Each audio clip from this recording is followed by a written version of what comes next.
ఆయనకిష్టమైతే నువ్వు పొందదగిన సంతోషాలన్నీ కూడా నీకు అందేటట్టు చేస్తాడు. ఆయన ఒక్కడుంటే చాలు. నువ్వు అడుగు వాటికంటే, ఊహించే వాటికంటే అత్యధికంగా చేస్తాడు ఆయన.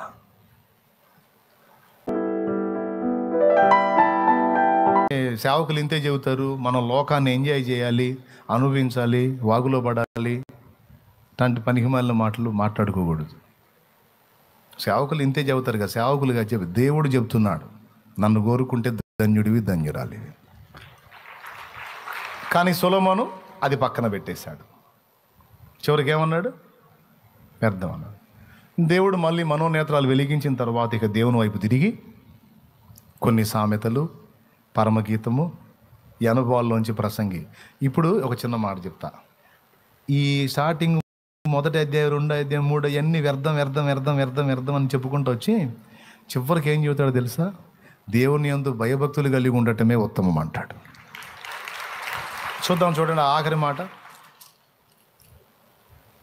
ఆయనే చెబుతాడు. 12వ అధ్యాయము మొదటి వచనం నుంచి చూడండి. ఆయన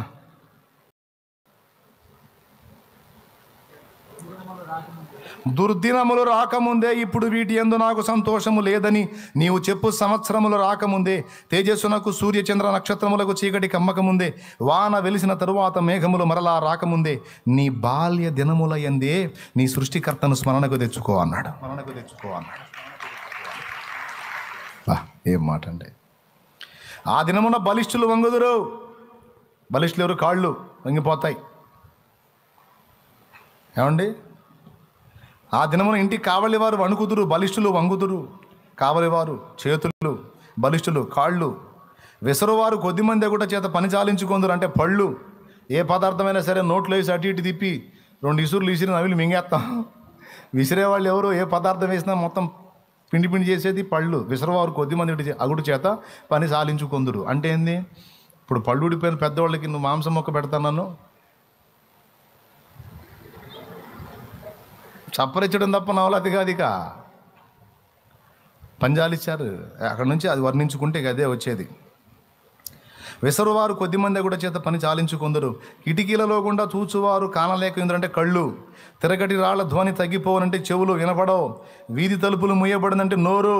లోకాభిరామాయణం అంతా మాట్లాడేది, వాగేది నోరు. వీధి తలుపులు తెరిచినట్టే నోరు తెరిస్తే. నీకు తెలుసా ఇటు జరిగిందంటగా? నీకు తెలుసా అట్ట జరిగిందంటగా? వీధికి తలుపులు తెరిచినట్టే నోరు తెరిస్తే వీధి తలుపులు ముయ్యబడును. సరిగా అయిపోయింది, బయటికి వెళ్ళలేరు, అంతా లోపలే కూర్చోవాలి. నోటితో మాట్లాడదామంటే లోకంలో మ్యాటర్ ఏం తెలియదు. పిట్ట యొక్క కోతకొకడు లేచును, నిద్ర పట్టదు, ఊరకూరకని ఉలిక్కిపడి లెగుస్తూ ఉంటారు. సంగీతము చేయు స్త్రీలు, నాదము చేయు వారందరూ నిశ్శబ్దంగా ఉందురు, అంటే పాటలు పాడే గొంతు మోగబోయిద్ది.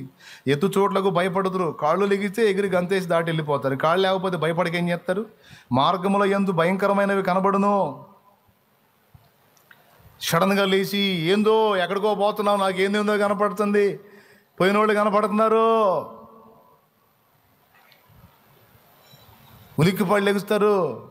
ఏంది ఏమైందండి? ఏం లేదు.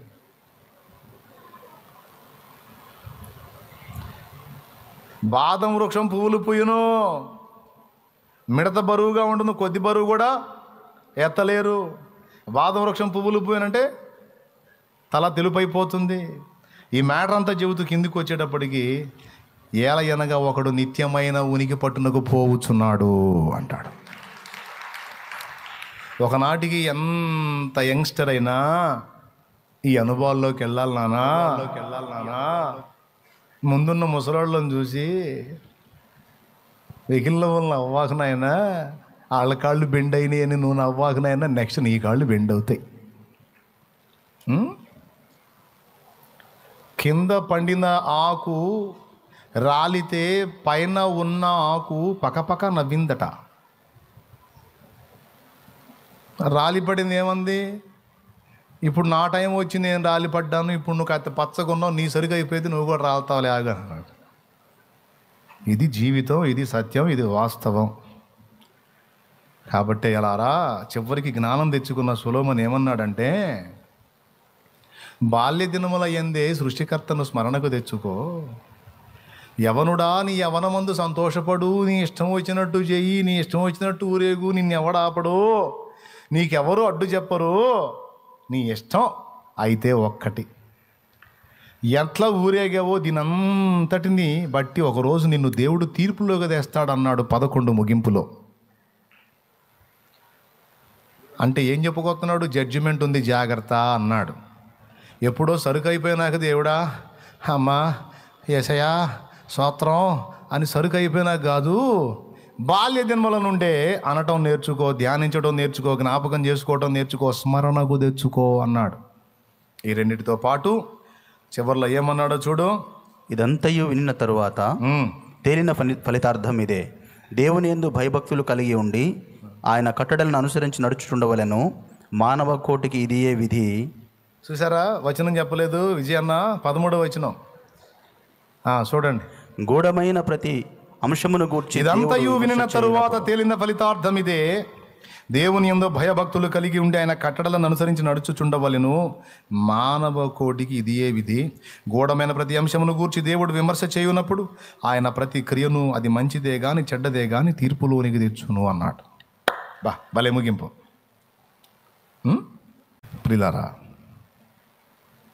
దీని అంతటిని బట్టి మీకేం అర్థమైంది? చివరికి దేవుడు అన్న పదం ఎత్తిన తర్వాత బ్రతుకు సార్థకత దొరికింది సొలొమోనుకి. 3 సంగతులు గుర్తుపెట్టుకున్నాడు. ఇంత పొందిన ఈ జీవితం, ఈ దేహస్థితి ఏమిటో గ్రహించాడు. ప్రతి దాని గురించి దేవుడు లెక్కడుగుతాడు అన్న పాయింట్ ఎత్తాడు. యవన వయసును బట్టి, యవన పొంగులను బట్టి చెంగున గంతులు వేస్తున్న మనిషి, నువ్వు లెక్క చెప్పాల్సిన వ్యక్తి ఒకడు ఉన్నాడు, ప్రతి దాన్ని గురించి నిన్ను లెక్క అడుగుతాడు, విమర్శ దినం ఒకటి ఉంది, జాగ్రత్త అన్నాడు. ఎప్పుడో సరుకైపోయినా కాదురా దేవుడంటే, అన్నీ బాగున్నప్పుడే, వాన వెలిసిన తరువాత మరలా రాకముందే, తేజస్సునకు సూర్య చంద్ర నక్షత్రాలకు చీకటి కమ్మకముందే, నీ చిన్నతనము నుండే, బాల్య దినముల నుండే దేవుని యందు భయభక్తులు కలిగి ఉండయ్యా, దేవునికి భయపడయ్యా, దేవునికి లోబడయ్యా, దేవునికి అనుసంధానమై బ్రతుకయ్యా. మానవ కోటి మొత్తానికి ఇదే విధి. దేవుడున్నాడయ్యా, దేవుడున్నాడమ్మా, ఆయన దగ్గరికి మళ్ళా వెళ్ళి హాజరవ్వాలి అని ఆ పాయింట్తో ముగించాడు సొలొమోన్. కాబట్టి ఇప్పుడు విన్న దానిలో మీకేం అర్థమైంది? సొలొమోను దేన్ని మేజర్గా తీసుకున్నాడు, దేన్ని మైనర్గా తీసుకున్నాడంటే, దేవుడు ఇచ్చినటువంటి రాజ్యాన్ని, ఆ భోగాలని మేజర్గా తీసుకున్నాడు, దేవుణ్ణి చిన్న విషయంగా తీసుకున్నాడు. చివరికి క్లైమాక్స్కి వచ్చేటప్పటికి టోటల్గా తన టైము, లైఫ్ మొత్తం వ్యర్థమైపోయినట్టు గుర్తించాడు. అయితే తెలివిగల్లోడు ఆ ఫైనల్లోనైనా సరే పశ్చాత్తాపడి ఏబులాగా రూపాంతరం చెంది చివరికి దేవుని వైపు మళ్ళుకొని ఆ చివరి ఆ క్లైమాక్స్లో అట్లా పలికిన, ఆ దేవుని మూలంగా పలికిన కొన్ని కీర్తనలు, కొన్ని సామెతలు, కొన్ని 2 పుస్తకాలు బైబిల్లోకి ఎక్కాయి.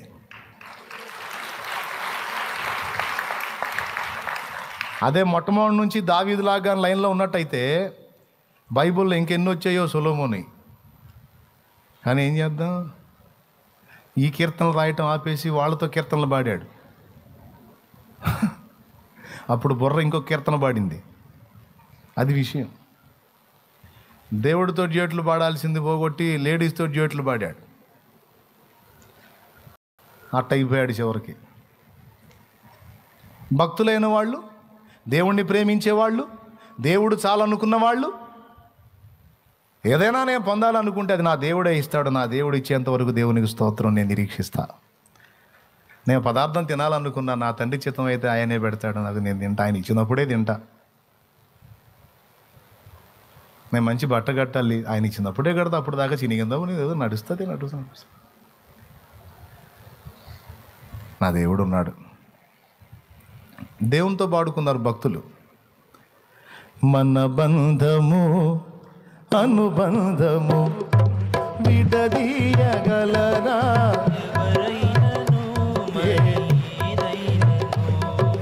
విడదీయగలరా ఎవరైనను, మరి ఏదైనను. రాజా జగమెరిగిన యేసు రాజా, రాజా జగమెరిగిన నా యేసు రాజా. దేవునికి మహిమ, దేవునికి మహిమ. చివరిగా ఇక రెండు మాటలు చెప్పి ముగిస్తా. అసలు చెప్పాలనుకున్నది అది జస్ట్ అట్లా టచ్ చేసి ముగిస్తా. ఇప్పుడు ఇక్కడ గాలికై ప్రయాసపడినట్టుంది అన్నాడు కదా. ఇప్పుడు దాకా చెప్పి నేను మర్చిపోకండి. మర్చిపోతారా? మర్చిపోకండి. ఎవరితో డ్యూట్ పాడాలి? సొలొమోను ఎవరితో పాడాడు? రాజకుమార్తెలతో పాడాడు. మరి 700 మంది రాజకుమార్తెలు అంటే 700 డ్యూట్లు పాడి ఉంటాడు. అందుకే కీర్తనల్లో పెద్ద కీర్తనలు సొలొమోను కీర్తనలు కొన్ని ఉన్నాయి. దావీదైతే అచ్చంగా దేవుడితో డ్యూట్లు పాడాడు. పిచ్చి దావీదుకి. సొలొమోను వాళ్ళ నాన్నకి దేవుడు లోకం. ఎన్ని కీర్తనలో.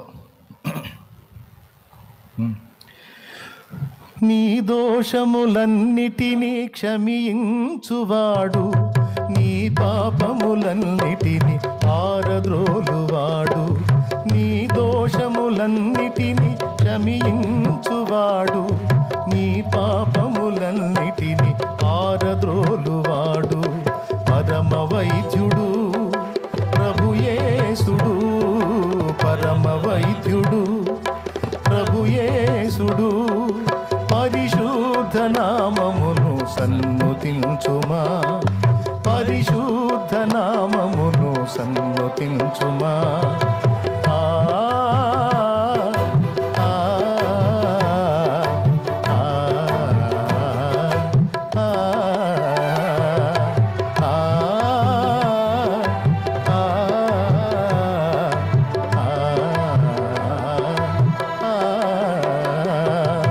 నా ప్రాణమా, నా అంతరంగమా, నాలో ఉన్న నా సమస్తమా. నా ప్రాణమా, నా అంతరంగమా, నాలో ఉన్న నా సమస్తమా. యెహోవా చేసిన ఉపకారములను దేనిని మరువక కొనియాడుమా. యెహోవా చేసిన ఉపకారములను దేనిని మరువక కొనియాడుమా. ఆ ఆ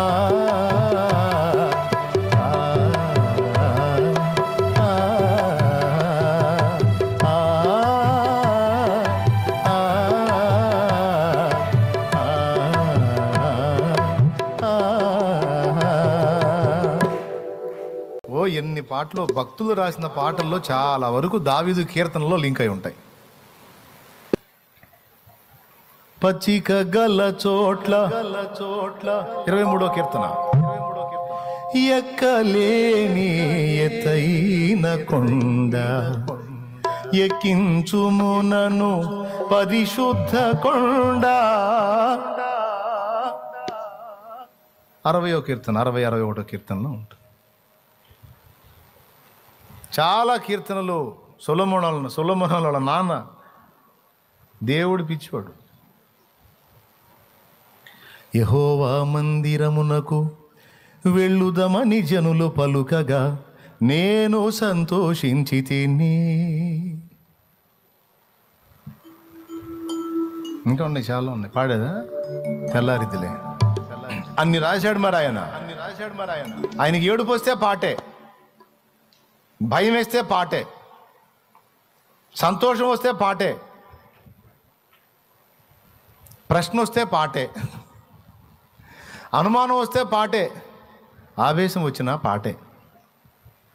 దేవా ఎన్నాళ్ళు మౌనంగా ఉంటావు? నా శరీర మాంసమును తినివేయుటక ఈ శత్రువులు నన్ను తరుముతున్నారు. అయ్యో. ప్రవచనం వస్తే పాటే. సౌలు యోనాతాన్ చనిపోతే ఏడ్చి వాళ్ళ జీవితం మీద ధనుర్గీతం ఒకటి రాసి ఇశ్రాయేలుకి ఇచ్చాడు. వాళ్ళని మర్చిపోకూడదు, మీరు శత్రువుల నుంచి మిమ్మల్ని కాపాడారు.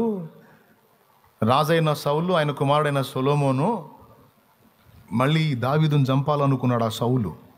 అట్లాంటోడు గొప్పోడని సౌలు మీద ఒక పాట రాసి ఇశ్రాయేలుకు జ్ఞాపకంగా ఇచ్చాడు. ఎప్పటికీ పాడుకొని వాళ్ళు మర్చిపోవద్దని. దేవుని మీద కృతజ్ఞత పుట్టిందంటే పాట పుట్టింది, ఇక అంతే.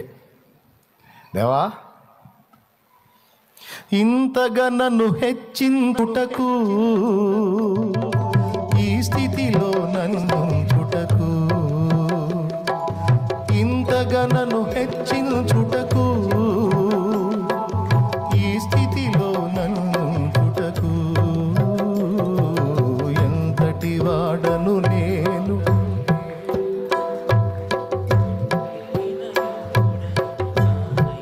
దేవునికి మహిమ, హల్లెలూయా. ప్రియులారా, ఇది కూడా దావీదు పలికిన మాటలే.